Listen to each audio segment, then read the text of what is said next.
오늘 예배 가운데 우리를 만나주시고 하나님과 함께하는 거룩한 기쁨에 충만할 수 있게 하여 주시옵소서.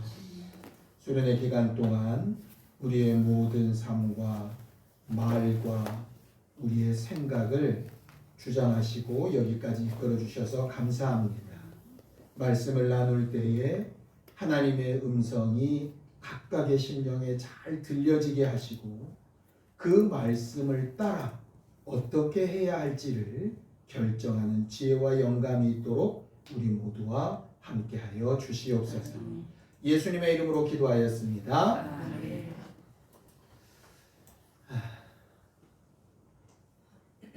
여러분들은 지금까지 신앙생활 하시면서 수련회를 몇 번쯤 참여해 보셨나요? 오늘 이번에 오신 수련회가 몇 번쯤 되십니까? 안 세봤죠? 네. 되게 많을 거예요. 근데 이 많은 사람 중에 수련회가 머리털 나고 처음인 사람이 한 명 있어요. 누구겠습니까? 승려령제. 그래서 승려령제가 물었다고 그래요. 신영아, 수련회 가면 뭐 하는 거야? 신영이도 난감했을 것 같아요. 많이 다니기는 했는데 글쎄 뭐 여러 가지 걸 하기는 하는데 그러면서 답을 뭐라고 했는지 물어봤더니 예배도 하고 기도도 하고 그러는데 기도 시간이 없더래. 그리고 나서 프로그램을 봤더니 기도 시간이 없네? 네, 이랬어요. 물론 우리가 예배 중간중간 기도하지만 말 그대로 작정하고 기도 시간 뭐 이런 게 없잖아요. 예, 그 얘기를 어제 듣고 나서 다시 생각을 해봤어요. 수련회가 뭐지? 왜 왔지? 말 그대로면 잘 배워서 연습하는 모임이 수련회거든요. 뭘 배워서 연습했지? 바베큐 잘 굽는 법을 배워서 연습했나? 아니면 컴퓨터와 TV를 PPT로 잘 연결하는 방법을 배워서 연습했나? 아니면 누룽지를 잘 눌리는 방법을 연습했나? 뭐 우리가 되게 많이 뭘 했는데 도대체 뭘 배우고 뭘 연습했지? 왜 수련회를 왔지? 이렇게 된 거죠. 우리는 살아가면서 나름 다 열심히 살아왔습니다. 물론 1분 1초도 안 쉬고 모든 것을 막 전력 질주했다고는 말할 수 없지만 그래도 적어도 기본적으로는 내가 누구보다도 열심히 살았다고 자부하는 사람들 우리 아닙니까? 신앙적인 측면이든 어떤 면이든 간에 뭐 남들이야 나를 어떻게 평가하든 나는 내 나름대로 되게 열심히 살아왔단 말이에요. 그런데 열심히 이렇게 살다 보면 간혹 어떤 문제가 발생하냐면요. 열심히 하고 살기는 살았는데 내가 이거 왜 했지? 이러는 순간이 간혹 나와요.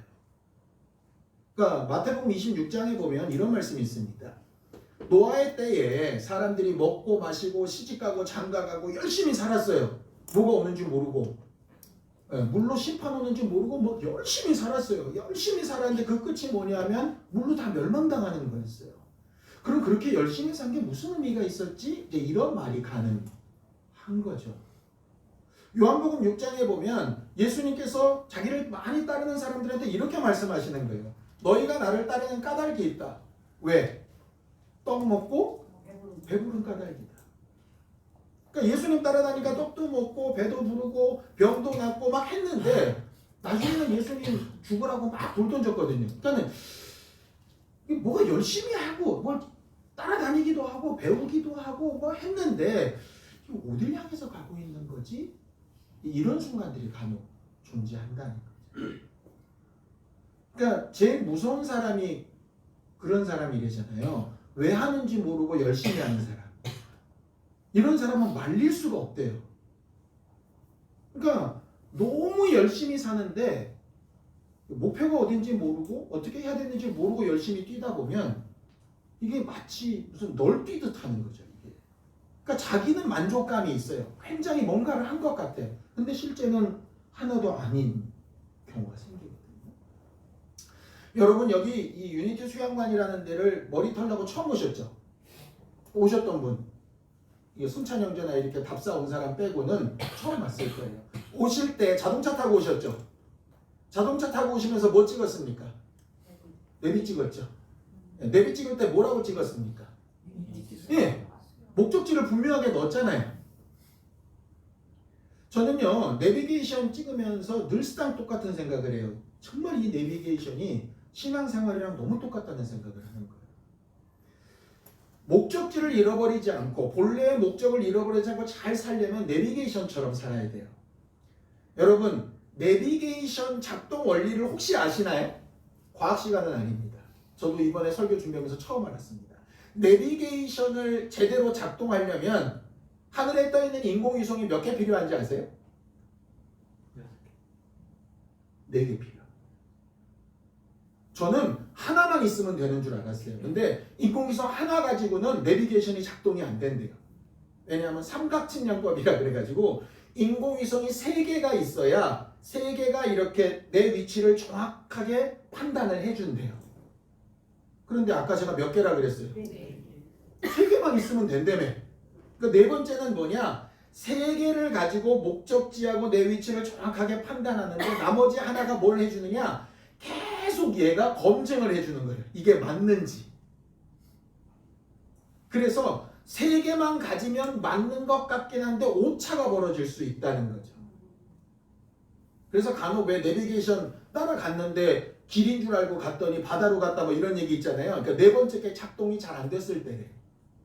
그러니까는 결과적으로 이거죠. 신앙생활을 할 때 우리가 말씀도 듣고 예배도 하고 뭐 교회 생활도 하고 뭐 이렇게 막 열심히 하잖아요. 그러면서 막 서로 보면서 이렇게 잘 맞춰서 간다고요. 그런데 네 번째 위성처럼 나를 계속 검증해 주는 게 없으면 자칫 잘못하면 엉뚱한 길을 계속 가는 거예요. 결국 제대로 된 목적을 찾으려면 2가지가 꼭 필요합니다. 첫 번째는 어디로 갈 거냐? 목적지가 뭐냐? 이게 굉장히 필요해요. 그래서 성경은 이렇게 얘기하죠. 베드로전서 1장 9절입니다. 함께 읽습니다. 시작.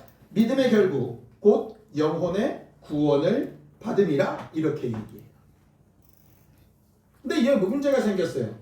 믿음의 결국이 영혼의 구원이면 영혼이 구원받았으면 어떻게 된 거예요? 목적지에 도달한 거잖아요. 여러분들 유니티 수양관에 딱 도착했더니 내비가 뭐라 그럽니까? 목적지에 도착했습니다. 그 다음에 네, 내비를 종료합니다. 그 다음에 안 들으셨구나. 띠리리 네. 그리고 나서 얘는 지멋대로 꺼져버려요. 더 이상 인도를 안 해요. 그러니까는 영혼의 구원이 목적이면 영혼 구원 받았으면 끝이에요. 그게 어제 우리가 봤던 구원파죠. 구원 받았으면 끝이야. 그럼 구원 받았으면 끝이 아니야? 그 다음이 있어? 있어요. 자, 디모데전서 2장 4절입니다. 함께 읽습니다. 시작. 하나님은 모든 사람이 구원을 받으며 진리를 아는 데에 이르기를 원하시라. 거기 뭐라고 되어 있죠? 구원은 과정이에요. 구원을 받고 나서 진리를 아는 데에 이르기를 원하느니라. 이런 겁니다. 여러분, 우리는 사람이 죄를 지으면 이 사람을 어디다 집어넣습니까? 감옥, 교도소에 넣습니다. 그러니까 감옥 그러면 말 그대로 가둔다는 얘기고요. 교도소라는 얘기는 뭐죠? 길을 잘 가르쳐서 내보내겠다는 얘기예요. 그러니까 우리는 감옥이라는 개념으로 자꾸 봐요. 그래서 저렇게 죄진 놈을 왜 풀어주는가 이러는데 교도소라는 이름 자체는 뭐를 전제로 하느냐? 가두는 게 목적이 아니고 가두는 건 과정이고 가둬서 잘 가르쳐서 내보내겠다가 목적이에요. 이해가 되시죠? 물론 가두는 것 자체가 목적인 경우도 있어요. 무기징역. 얘는 다시 내보낼 필요가 없다고 생각하는 게 그거죠. 근데 문제는 뭐냐 하면 가두는 역할은 과정. 거기서 잘 가르쳐서 살 수 있도록 내보내야 되는데 그게 안 되다 보니까 목적을 잃어버린 거예요. 이해가 되시죠? 교회가 왜 문제가 많다고 그러느냐? 믿지 않는 사람들이 왜 예수 믿는 사람들을 보면서 그렇게 불만을 표하느냐? 이유가 그거인 거예요. 구원이 목적이면 다른 사람한테 어떤 영향력을 미치든 상관없어요. 구원 받으면 끝이니까. 그런데 구원 받는 건 과정이라니까. 감옥에 가두는 게 과정인 것처럼 나와서 제대로 잘 살 수 있도록, 구원 받고 잘 살 수 있도록 하는 게 목적인데, 거기를 배우지 못하면 감옥 생활하면서 죄값 다 치렀어! 나와가지고 더 나쁜 짓을 하는 인간들하고 비슷해져 버리는 거예요. 자, 우리가 병이 들면 환자를 병원에 입원을 시킵니다. 그래서 약도 막 넣고 수술도 하고 심지어는 막 몸을 자르기도 하고 막 이럽니다. 왜 그렇습니까? 목적이 뭐예요? 치료해서 나와서 제대로 살게 하려고 하잖아요. 그러니까 병원은 병을 고치는 것만 목적이 아니에요. 병을 고치는 게 굉장히 중요하죠. 왜? 나와서 살아야 되니까 병을 고쳐야 되는데, 병을 고쳐놨더니 이 사람이 나와서 제대로 살 수 없는 사람이 돼버렸어요. 그러면 문제가 좀 있잖아요. 간혹 연명치료를 중단하는 사람들이 있습니다. 그러니까 예를 들어 산소호흡기 끼고 사는 것만 계속하는 건 의미가 없다고 저는 거기에 맞다고 생각하는 사람 중에 하나입니다. 왜냐하면 고치는 이유는, 수술을 하는 이유는, 약을 투여하는 이유는 그렇게 해서 제대로 살게 하려고 치료를 하는 거지, 치료를 위한 치료는 아니잖아요. 치료를 위해서 치료를 하는 사람들도 있습니다. 병원을 이익의 수단으로 삼는 사람은 그래요. 그러니까 과잉 진료하고 막 이렇게 해가지고 어떻게든 돈 되는 일을 시키죠. 그런데 원래 목적은 돈 되는 일이 목적이 아니라 나와서 살게 하는 데 있잖아요. 신앙생활도 마찬가지라는 거죠. 구원받는 거 중요하지 않다는 게 아닙니다. 구원받는 건 너무 중요합니다. 그런데 성경의 목적은 구원을 받고 그 다음에 진리로 알아가면서 사는 겁니다. 하나님을 알아가면서 경험하면서 사는 겁니다. 이 사는 삶이 굉장히 중요한 거예요. 그래서 구원받았다 안 받았다도 매우 중요하지만 구원받은 이후에 내가 어떻게 살고 있는가도 굉장히 중요한 거죠. 이 목적지를 잘못 넣으면 이게 유니티 수양관으로 가야 되는데 유나이티드 수양관으로 갈 수가 있다니까. 목적지를 잘못 입력하면. 그래서 우리는 내가 지금 왜 수련회 와 있지? 왜 예배하고 있지? 왜 우리 교회에 있지? 내가 왜 이 일을 하고 있지? 하는 것을 좀 생각해 볼 필요가 있어요. 내가 원래 목적대로 잘 가고 있는 거 맞나? 제가 간혹 여러분들한테 여러분들이 정말 신앙생활을 더 훌륭하게 잘할 수 있는 정말 유익한 곳이 있다면 언제든지 옮기라고 하는 이유가 그것 때문이에요. 신앙생활의 목적은 행복한 주님의 교회를 유지하기 위한 목적이 아니잖아요. 행복한 주님의 교회가 존재하는 목적은 여러분들이 신앙생활을 잘 할 수 있게끔 도우려고 있는 거지, 교회를 위해서 여러분들이 있는 게 아니란 말이에요. 그러니까 그 목적지를 분명히 해야 되는 거예요. 목회하는 저도 마찬가지. 여러분들을 통해서 뭔가 대접을 받고 인정을 받고 사례를 받고 하는 그 유익 때문에 하는 거라면 저는 빨리 그만둬야 돼요. 저는 제가 신앙생활을 잘할 수 있는 방법으로 목회를 하고 있기 때문에 지금까지는 저는 정상적인 길을 가고 있다고 나름 생각하고 있는 사람이거든요. 목적지가 분명해야 돼요. 결혼의 목적도 마찬가지예요. 결혼의 목적을 잃어버리면 자칫 잘못하면 애들 때문에 살다가 결혼의 본래 목적을 잊어버리게 돼요. 집 마련하며 살다가 결혼의 본래 목적을 잊어버리게 돼요. 그런 사람들이 수두룩 빽빽합니다. 돈 버는 목적을 모르고 벌다 보면 열심히 벌기는 버는데 왜 써야 되는지, 뭐 때문에 써야 되는지, 왜 모아야 되는지 개념도 없고 생각도 없어가지고 그냥 하다가 지들끼리 치고받고 싸우고 이런 경우도 수두룩 빽빽합니다. 목적이 여러분들 안에 분명히 들어와 있기를 예수님이 이루어주죠. 가장 중요한 건 하나님을 아는 거고 하나님과 함께하는 거고 하나님을 경험할 수 있는 상황과 환경으로 인도받는 거예요.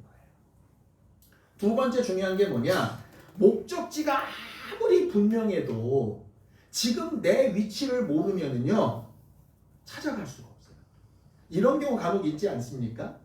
저희 집사람이요 되게 길을 못 찾아요. 그래서 간혹 어디 가서 길을 못 찾으면 저한테 전화를 합니다. 여보, 이거 어디로 가야 되는데 어디야? 그럼 제가 몰라. 왜 몰라요?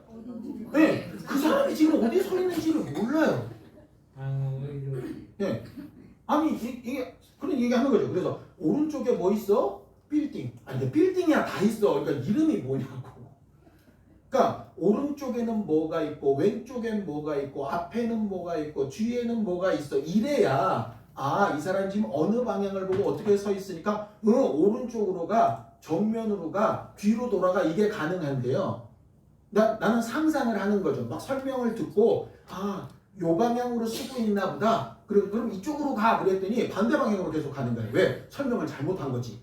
그러니까 내 위치를 정확하게 파악을 못하면 목적지가 아무리 정확해도 그 길을 못 가요. 그래서 위성이 4개나 필요한 거예요. 그래서 중요한 거죠. 첫 번째, 목적이 뭐냐는 말씀에 나와 있으니까 성경을 보면 될 거예요. 두 번째, 내가 지금 어떤 상태인가를 내가 나를 봐야 되고 남이 나를 봐줘야 되고 말씀이 또 나를 봐줘야 돼요. 그래야 이게 내가 어디쯤에서 문제가 있는가를 알게 되는 거예요. 뭐가 부족하고 뭐가 어그러졌고 어떤 길로 잘못 가고 있고 내가 어떤 실수를 했고 이 부분을 해야 된다. 그런데 과거에 신앙생활하면서 제일 잘못된 게 뭐냐 하면 지금까지 해왔던 방식과 방법과 방향이 무조건 옳다고 계속 가는 거예요.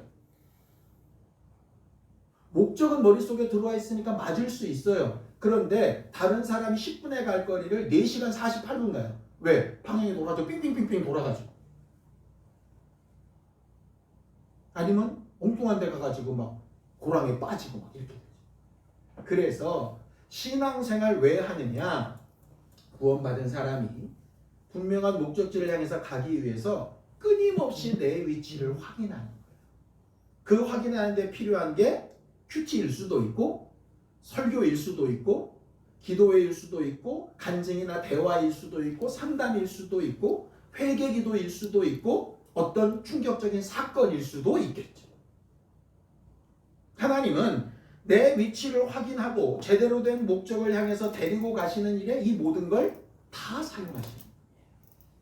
그래서 때로는 내 생각과 다를 수도 있고 같을 수도 있죠. 죄를 짓기 전에 우리가 구원받기 전에 본래 그럼 하나님이 원하셨던 그 목적은 과연 뭐였을까? 창세기 1장에 보면 이렇게 되어 있습니다. 창세기 1장에 사람을 만드시고 뭐라고 얘기하십니까? 생육하고 번성하고 땅에 충만하라. 그 다음에는 이게 문제가 여기 있어요. 하나님이 주신 목적과 목이 뭡니까? 생육하고 번성하고 땅에 충만하라. 그리고 목사도 가만히 보고 여러분도 그냥 보는 거예요. 뭐 그래서 생육하고 번성하고 땅에 충만하라는 목적이 아니라 방법이에요. 그 다음에 나오는 게 뭐냐? 정복하고 다스려라. 그러니까 정복하고 다스리기 위해서 필요한 게 뭐냐면 생육하고 번성하고 땅에 충만한 거예요. 그러니까 마치 이런 거죠. 하나님을 알고 진리로 살아가기 위해서 구원이 필요한데 마치 구원만 아는 것처럼 생육하고 번성하고 땅에 충만하라만 하는 거예요. 그럼 다시 설명하죠. 그럼 정복하고 땅을 다스리기 위해서 필요한 게 뭔가? 하나님은 아담에게 에덴 동산을 맡기십니다. 사람에게 이 땅을 맡기십니다. 목사에게 이 교회를 맡기십니다. 각 가정을 여러분들의 손에 맡기십니다. 근데 맡기셨다는 그 의미는 뭐냐 하면 그 교회나 가정이나 땅이나 에덴 동산을 잘 다스리기 위해서 맡기신 분에게 내가 먼저 다스림을 받아야 된다는 전제 조건이에요. 그러니까 이런 거예요. 잘 다스리기 위해서 필요한 조건이 먼저 하나님으로부터 다스림을 받는 거예요. 그 다스림이라는 게 너는 정해준 게 여기까지야. 요만큼까지 네 일을 하는 거야. 이런 겁니다. 우리가 이번에 수련회 진행팀장으로 누구를 뽑았죠? 문승찬 형제를 뽑았습니다. 너무 훌륭하고 너무 감사합니다. 근데 승찬 형제가 수련회가 끝났어요. 그런데 갑자기 다음 주 예배에 올라와가지고 제가 수련회 진행해 본 것처럼 잘한 거 아시죠? 그럼 오늘부터 예배를 제가 인도하겠습니다. 이러면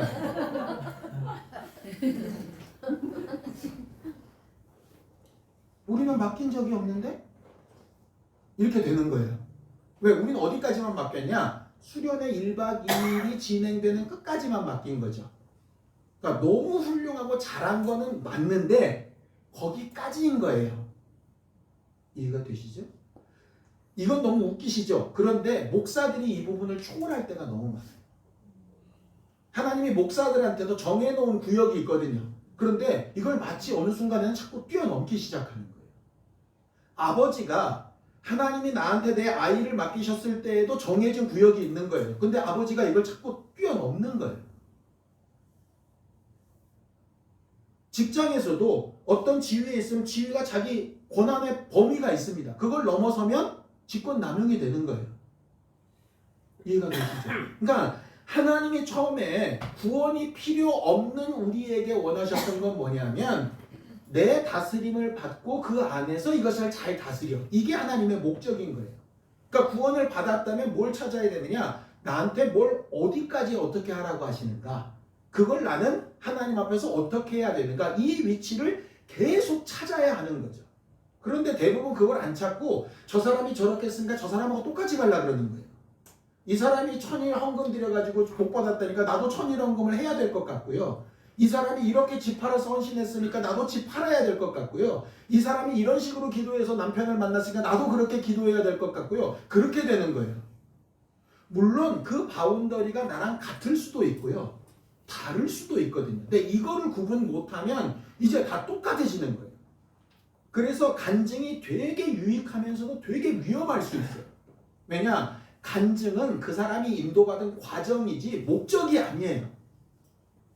저렇게 일하신 분이 하나님이구나가 목적이지 저렇게 하면 되겠구나가 아니에요. 근데 우리가 신앙생활을 그런 식으로 하기가 쉽다는 거죠.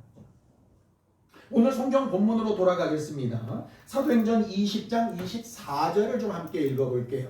함께 읽습니다. 시작. 내가 달려갈 길과 주 예수께 받은 사명 곧 하나님의 은혜의 복음을 증언하는 일을 마치려 하면은 나의 생명조차 조금도 귀한 것으로 여기지 아니하노라. 오늘 사명자가 됩시다인데요. 사명 그럼 우리는 되게 심각하게 받아들여요.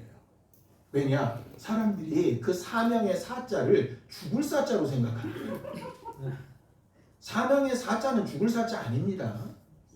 예, 주어진 일이라는 뜻이에요. 목적, 직무예요. 그래서 새로 번역된 성경에는 대부분 이 사명이라는 단어를 직무로 바꿨습니다. 내게 맡겨진 직무. 수련회 팀장, 주방 담당, 아니면 PPT 담당, 그 담당이라는 말이에요. 결과적으로 지금 바울이 얘기하는 것은 하나님이 내게 주신 바운더리를 나는 알고 있다. 이 얘기를 하고 있는 거죠. 나는 그 일을 위해서는 최선을 다한다.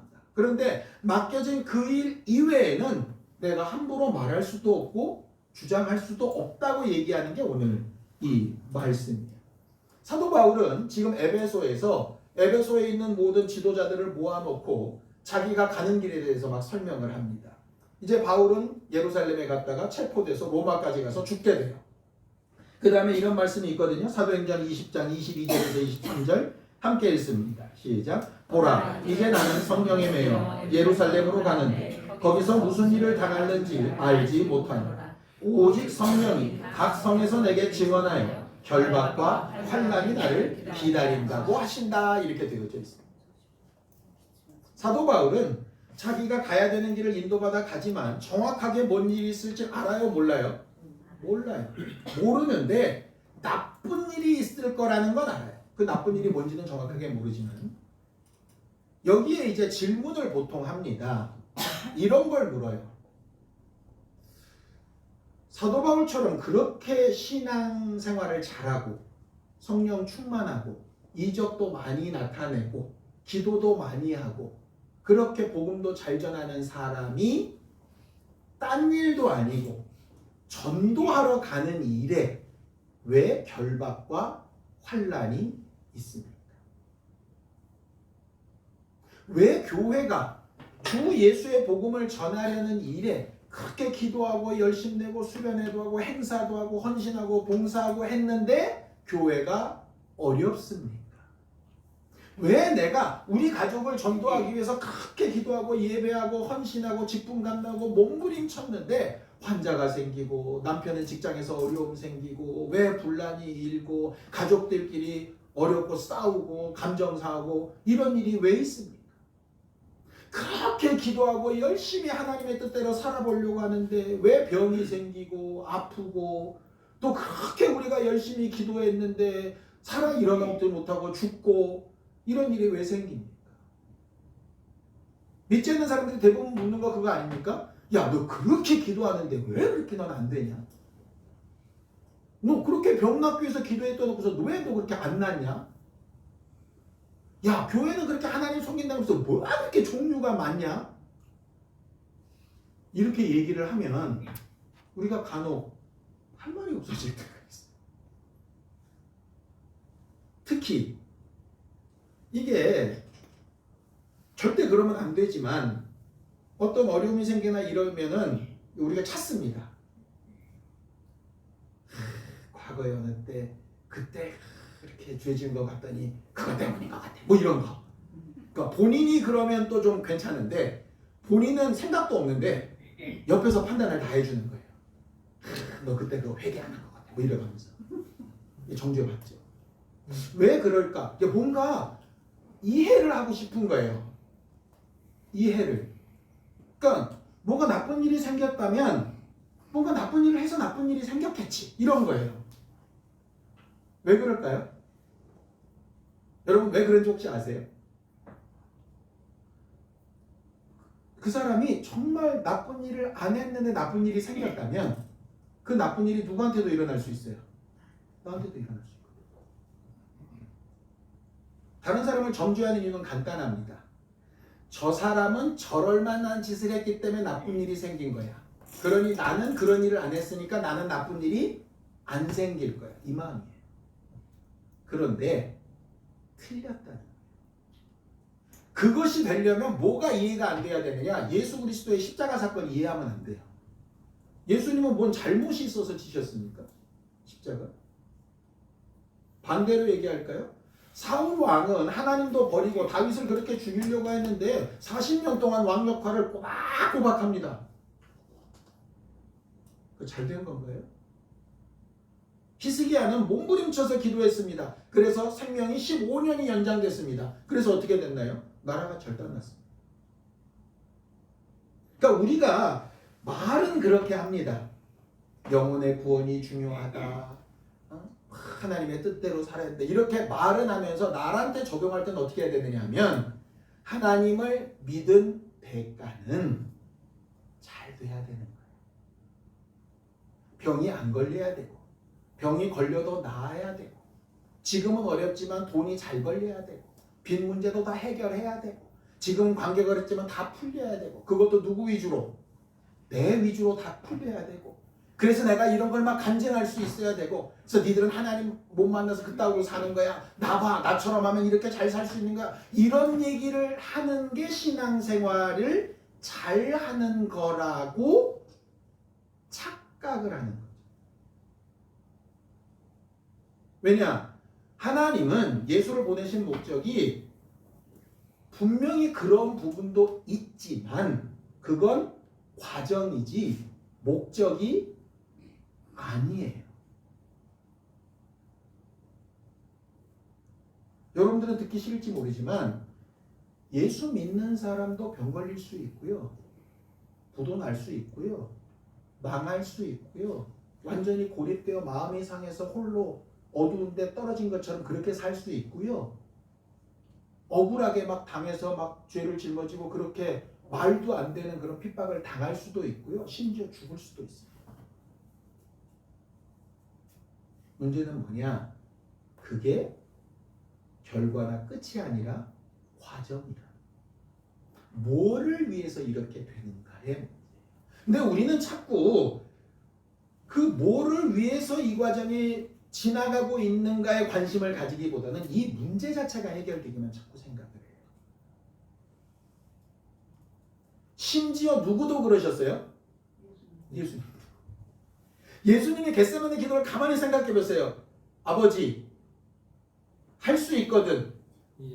이 잔이 넘겨갔으면 좋겠어. 예수님도 그러셨으니 우리는 당연하죠. 그러니까 과거에 내가 잘못했나 봐 이럴 것도 없어요. 왜? 그 당연하니까. 단지 신앙생활을 계속하는 이유는 그런 것들이 이렇게 깨달아지는 순간에 거기서 낙망하거나 거기서 벗어나는 것 자체가 목적이 아닌, 그럼 그걸 통해서 나는 뭘 어떻게 해야 되지? 이걸 찾아야 되는 부분이 되게 필요한 거죠. 흔히 이런 얘기를 많이 들었습니다. 목사하면서요. 목사님, 우리 아버님이요, 믿음이 없는 것 같았는데요, 입관할 때 보니까 주무시는 것처럼 너무 평안하세요. 구원받으신 것 같아요. 목사로서 그냥 미소를 짓습니다. 속으로는 이렇게 얘기합니다. 그건 네 생각이고. 평안하게 죽었다고 구원을 받았다는 건 내 생각이죠. 그건 모르는 일이에요. 그냥 끝까지 그렇게 전도했는데 결국 구원 못 받고 죽었어요. 그때도 제가 그냥 그렇죠 이러면서도 속으로는 생각합니다. 그건 네 생각. 그건 모르는 일이에요. 십자가상의 강도가 거기서 구원받았다고 누가 이해했겠어요? 사람들이 생각하는 구원은 뭐였겠습니까? 정말 구원받았다면, 우리식으로 따지면 얘가 갑자기 쫙 하고 슈퍼맨처럼 내려와요. 봤지? 예수 믿으면 이렇게 십자가에서도 내려와. 니들도 다 믿어. 이래야 믿음이라고 생각하고 그걸 구원이라고 생각했을 거예요. 야, 예수님 옆에서 그렇게 말씀을 잘 들어도 십자가에 죽는 것밖에는 결과가 아니네. 그러니 저 인생은 끝났네. 이렇게 생각할 수 있죠. 재밌는 건 서신서에 보면 이런 것들이 있습니다. 바울을 시기했던 사람들이요, 바울이 감옥에 갇히니까 뭐라고 얘기하느냐? 저거 봐, 그렇게 잘난 척하더니 감옥에 갇혀가지고 저 실패한 인생 우리 봐, 우리는 이렇게 자유롭게 전도하잖아. 그러면 하나님 보실 때도 바울은 잘못된 신앙인이고 나와서 지금 설교하고 있는 그런 식의 설교자는 잘하는 사람입니까? 사람들이 볼 때는 그럴 수 있어도 그거는 중간 과정이지 실제는 아닙니다. 유니티 수양관으로 와야 되는데 어떻게 잘못 가가지고 경부고속도로를 탔어요. 뻥뻥 뚫립니다. 120km 달려요. 이야, 신난다. 제대로 가는 겁니까? 부산으로 가고 있는데? 그러니까 상황이나 환경에 형통하면서 목적지 가면 최고죠. 최고죠. 근데 그럴 때도 있고요. 방향은 맞는데 이게 길이 엄청 험할 때도 있고요. 길은 좋은데 방향이 틀릴 때도 있고요. 최악은 길도 험한데 방향도 틀려. 이러면 이제 깝깝한 거죠. 그래서 처음부터 말씀드리는 거예요. 사명자는 목숨을 걸고 막 열부를 내는 게 사명자가 아니고요. 내가 지금 어디를 가고 있는지, 어떤 과정을 겪고 있는지, 이게 과정인지 결과인지 이거를 계속해서 검증해내는 사람. 똑같은 이 내용을 다른 예루살렘 교회에 있었던 성도들도 예언을 받습니다. 그래서 이게 사도행전 그 다음 27장, 21장에 보면 예루살렘 성도들이 이렇게 얘기를 해요. 바울 당신이 가는 길에 이렇게 환난과 결박이 있다고 합니다. 그러니 피하세요. 이렇게 얘기하는 거예요. 웃기죠? 그들도 성령의 충만함을 받아서 똑같은 내용을 알았어요.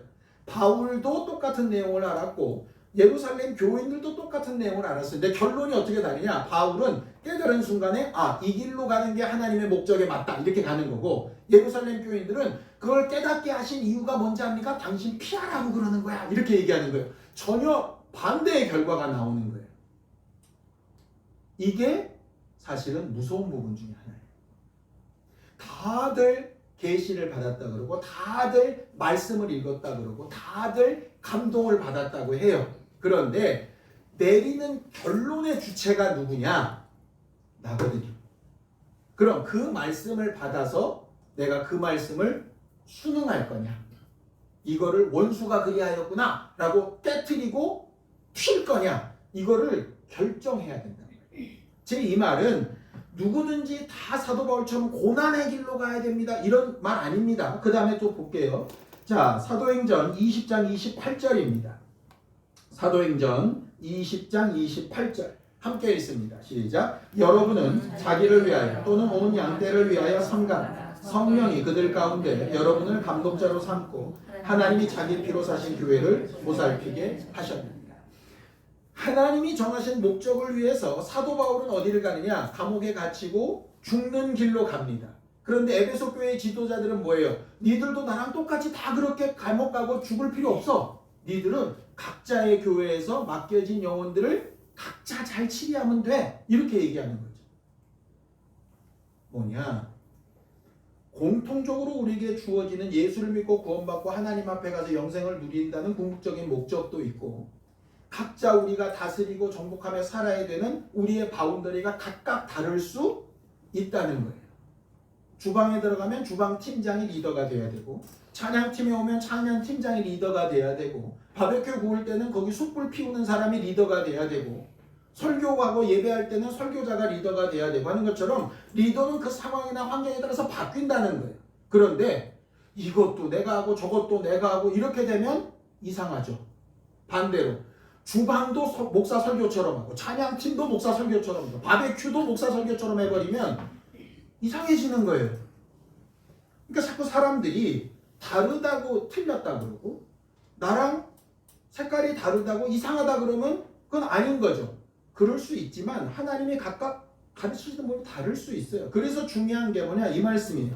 히브리서 13장 7절에서 8절입니다. 히브리서 13장 7절에서 8절 함께 읽죠. 시작. 하나님의 말씀을 너희에게 일러주고 너희를 인도하던 자들을 생각하며 그들의 행실의 결말을 주의하여 보고 그들의 믿음을 본받으라. 예수 그리스도는 어제나 오늘이나 영원토록 동일하십니다.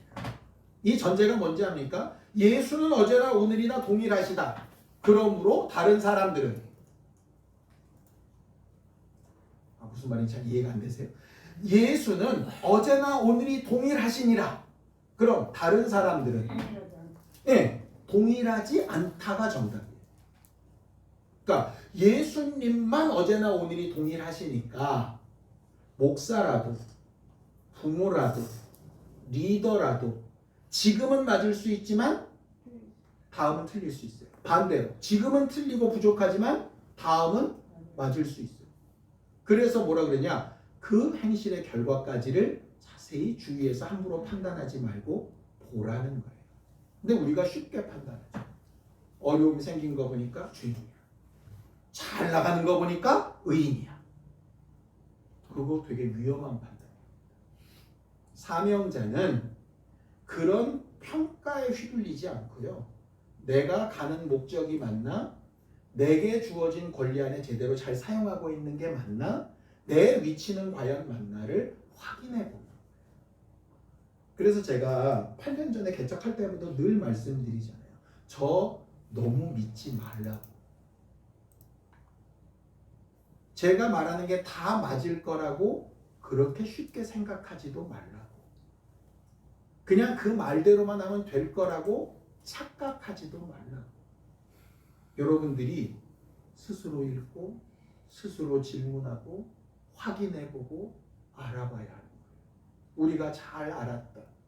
그렇게 그러한가 하여 살펴보고 상고하고 찾아봤던 그 모습으로 가야 되는 거예요. 이름만 그 사람들 말고 진짜 그런 사람들이 돼야 되는 거예요. 근데 간혹 착각하는 게 그런 이름을 많이 얘기하면 어떤 간판 밑에 모여 있으면 내가 그런 사람이 됐다고 착각을 하기 때문에 문제예요. 믿음으로 살아가는 삶은 내게 주어진 게 뭔가를 분명히 아는 겁니다. 어디를 향해 가는지, 지금 어디에 있는지, 제대로 가고 있는지, 아니면 힘들고 돌아가는 길이지만 이 길이 맞는지 그거를 끊임없이 계속 확인해 봐야 돼요. 확인해 보는 방법은 간단합니다.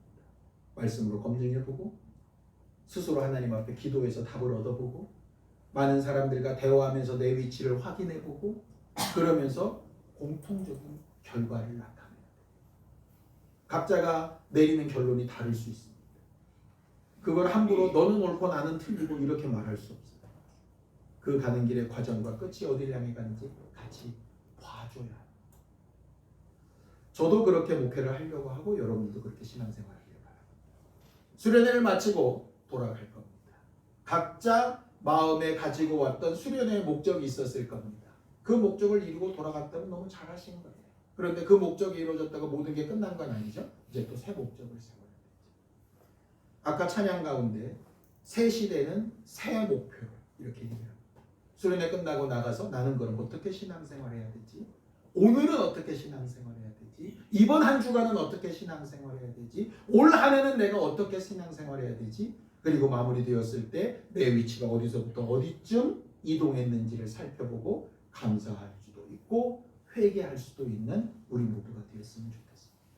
그 일을 하는 사람이 사명자예요. 목숨 걸고 싸나운 사람이 사명자가 아니라 그걸 하는 사람이 사명자입니다. 기도하시겠습니다. 하나님 아버지, 우리에게 주 예수를 알게 하시고 구원을 받게 하시고 구원받은 사람들에게 하나님의 다스림을 받으며 하나님이 이끌어 가시는 영적 생활을 하게 하심에 감사합니다. 여기까지 인도하신 이가 하나님이시고 앞으로도 인도하실 것을 우리가 믿고 의지합니다.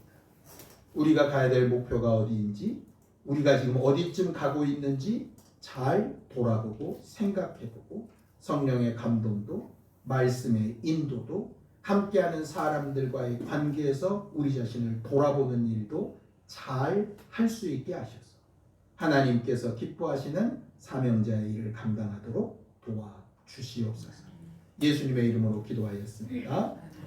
이제는 우리 주 예수 그리스도의 은혜와 하나님 아버지의 극진하신 사랑, 성령님의 감동하시고 함께하시는 분명한 증거, 믿음으로 살아가는 삶을 살며 사명자가 되기 원하는 우리 모두 이제부터 영원까지 함께 있을지어다.